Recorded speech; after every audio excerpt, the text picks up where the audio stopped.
guys, today I'm going to show you guys how I make chocolate eclairs. And I'm going to do this video in 3 parts. So for the first part, I'm going to show you how I make the filling.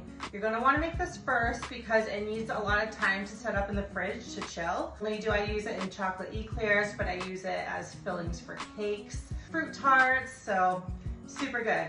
So start by transferring your 6 egg yolks into a larger bowl, 2/3 cup of granulated sugar, 1/4 cup of cornstarch. Perfect, now put this aside. All right, and right into my saucepan, I'm going to add 2 cups of whole milk. I'm going to slice my vanilla bean and just use the edge of your knife to take out all of these delicious seeds. So seeds and pods right into the milk. Bring this to a boil. Mixture is boiling, so I'm going to take it off the heat and just set it aside for a few minutes to infuse. So now I have to add my milk and vanilla bean mixture into my egg yolks.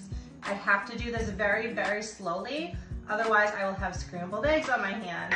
So I'm going to start by tempering it. So I have 1/3 of a cup, and I am going to slowly pour this in here while mixing it. Wish I had a 3rd hand. Now I'm going to take my strainer, put that over my pan, and all of this is going to get poured right back into the same pot. I want to sift out the vanilla pods. Right back onto the same burner on medium heat, and you're going to whisk it constantly until it thickens. Don't stop whisking. I also like to use a spoon to get around the edges. And you'll know when it's done, trust me, because it will turn very thick, like your custard. It is now thickened into a perfect custard consistency. And I'm plopping in about 1 tablespoon of butter and stirring that in. All right, now I'm transferring my custard into a bowl. Now the thing about custard is that it's going to form a gross skin on the top really fast. So I'm gonna take some plastic wrap, and you want to put it directly on top of the custard.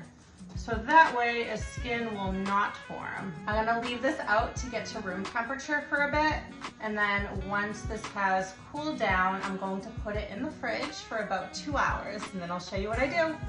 So my custard has been sitting in the fridge for a couple hours, so it got kind of congealed.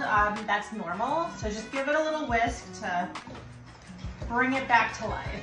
I'm a huge fan of really light and airy custards. So I used my heavy cream and whipped up about 1 cup of whipped cream. So I'm going to go ahead and fold my whipped cream into my custard.